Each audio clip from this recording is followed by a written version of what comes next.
The Premier League Hall of Fame nominees have just been announced, and there are some unbelievable names on there. Eden Hazard, Gary Neville, Jermaine Defoe, Sol Campbell, Cesc Fabregas, JT, unbelievable names. But if we were looking at the current players right now, and we were going, who's a shoo-in for the Hall of Fame somewhere down the line, there's a lot of names. I mean, we are blessed that in the Premier League right now, there's so much talent. There's a lot of names on this list right now that we go, they'll probably be in the Hall of Fame at some point in the near future. Let's start with Rodri, because he hasn't spent that long in the Premier League, in all fairness. But there is a feeling already that he is the best six that we've ever seen in the Premier League. 163 appearances for Man City. I think he's currently, at the time of recording, unbeaten in 364 days for club and country. I think already for me, I'm going, that alone gets this man in the Hall of Fame. Yeah, absolutely. People say he's the best six in the league now. I would say he's the most complete six we've ever seen in Premier League history in terms of being able to do both sides of the game. Because we always talk about his defensive contributions, the way he protects Manchester City's backline, the way he protects maybe their vulnerability at times to transitions and counterattacks. But he's also got 20 goals and 17 assists. Yeah. And I know he's playing in a great side, but the fact that he's able to get forward and produce those moments too shows what a well-rounded player he is. And also, it's the size of some of those moments. He's so clutch. He pops up at the biggest times when it really, really matters. And yeah, for me, there's not even a debate. I know he hasn't been here for a great deal of time. He's only made 163 Premier League appearances, which in comparison to some of the others isn't a lot. But I just think he's done so much in a short space of time. He's deserving. Yeah, I absolutely love Rodri. I think he's a player that's so complete. And like you say, when you're talking about the pantheon of greats in the Premier League, he's going to be up there. And nothing scares me more when I'm playing against Man City, especially if you've got the lead or you're drawing with Rodri at the edge of the box, just like winding up a shot, because we know how lethal he can be. In the recent internationals, he was taking penalties for Spain. He's got an eye for goal. And for that reason, I think he's a shoo-in for the Hall of Fame going forward. And we haven't seen many better midfielders, not just DMs, but midfielders in the era of the Premier League. It's interesting you say that, because the next name on the list is Kevin De Bruyne. Oh. And I think even if he retired right now, you'd imagine he'd be a nominee at least for the Premier League Hall of Fame. Played 251 games. Like, this is your boy. This is your guy. Nominee. He's first ballot, mate. He's Kevin De Bruyne, and it's difficult to say because there's been so many great centre midfielders. And when you're having the GOAT debate about centre midfielders, you ask, are they a DM? What can they do? For me, he's the greatest centre midfielder the Premier League has ever seen. And we're going to go through these names. There's greatness, in my opinion, is accomplishments plus astonishments. Accomplishments is the hardware, the trophies that you win. Kevin De Bruyne's got that. Astonishments is the moments that you give us, the clutch moments, the goals, the celebrations. Kevin De Bruyne, maybe in terms of the celebration, hasn't got that. He hasn't got the greatest PR. But when it comes to moments, we've seen Kevin De Bruyne do it year after year, year after year. And in the Premier League at the moment, I think there's only 4 bona fide superstars that fit that accomplishments and astonishments category. That's Kevin De Bruyne, that's Erling Haaland, that's Mo Salah, and that's Virgil van Dijk. And Kevin De Bruyne, in my opinion, over the last 10 years has been the best player in the Premier League. And for that reason, he's a shoo-in for the Hall of Fame in the future. I almost feel like with Kevin De Bruyne, because he isn't this massive, larger-than-life character, people maybe in the grand context of the Premier League overlook what he's managed to achieve since he's been here. 251 appearances, 172 odd direct goal contributions, not just in terms of putting the ball in the back of the net himself, but literally putting it on a sixpence for others on multiple occasions. I just think the character thing is why people maybe go, I don't know if I can put him up there as one of the superstars. He isn't really a maverick in terms of the way he carries himself, but in terms of ability and what he's capable of producing, he's as good as anything we've ever seen. This long-haired version of him, though. The long-haired version This of is the Kevin. Maverick That's version why of he's him, grown it. Yeah, the hyperbolic chamber. He's come back, long hair. He's going to these events. You're seeing Kevin De Bruyne just do a little bit more off the pitch, and I think that helps in terms of your legacy. And it shouldn't affect it on the pitch. But now that we've seen Kevin De Bruyne, maybe in a slightly different light, a bit more personality showing. We saw him fall out of Pep. Like, he's got a personality. It's just been a little bit muted. And he's he's the only player at Man City that predates Pep Guardiola. He's been doing it for such a long time, and I absolutely love this geezer, man.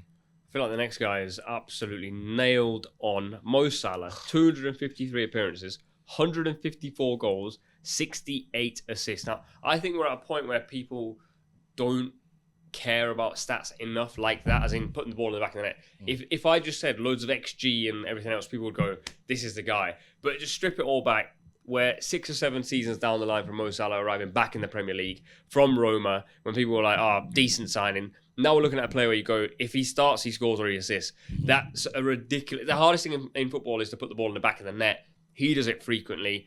I think out of every name on this list, alongside Kevin De Bruyne, Mo Salah is nailed on.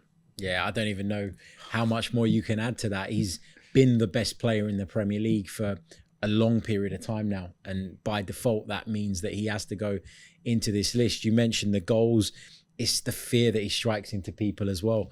I mean, we've seen top managers adjusting their systems just from fear of what Mo Salah can do. And, you know, people talk a lot about his position, the fact that, yeah, he starts on the right wing, but he's got this freedom to drift into other areas and how maybe that's benefited him. But when you're that good, why wouldn't you adjust and adapt to accommodate him doing what he does best, which is, as you say, finding the back of the net? He's so good. And I think as well for Mo Salah, we can wax lyrical about how good he is on the pitch.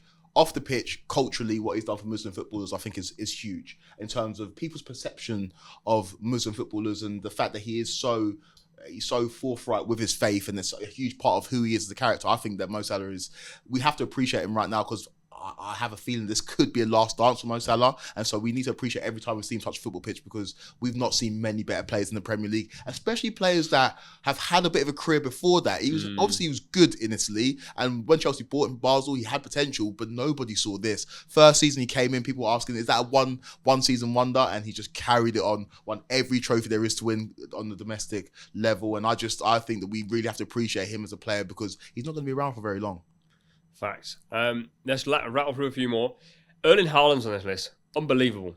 58 appearances, 54 goals. I hear it if we're thinking long term, but I don't think his career will last in the Premier League that long to eventually land him in the Hall of Fame. Oof. It's tough, man. This man in his first season in the Premier League broke the goal scoring record and then won the treble. I feel like you can't ask for much more from an individual. Do you know, if he left today, I feel like we talk about that Erling Haaland season as one of the greatest individual seasons that we've ever seen. Up there with the Suarez 13-14, up there with the Thierry Henry 20 and 20.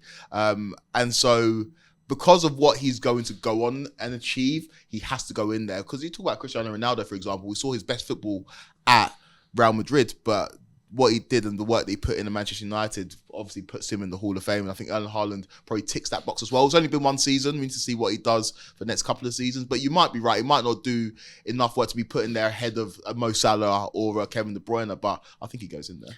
Way too soon to be putting him in the Hall of Fame, but he's on the right trajectory. I would say, to your point about, you know, him maybe not staying in the Premier League for as long as some others, I agree with that. I think he's the type of guy that has his career mapped out and already knows where he wants to go next and probably when he wants to do it. Once you've won the treble at Manchester City, is there going to be anything that holds you back from making that next move when you feel the time is right? Certainly not going to be any unfinished business. But yeah, it's too soon. 58 appearances in the Premier League is nowhere near enough for me to be putting you in the Hall of Fame. But he's on route, shall we say? Yeah. Let's quickly rattle through a couple more.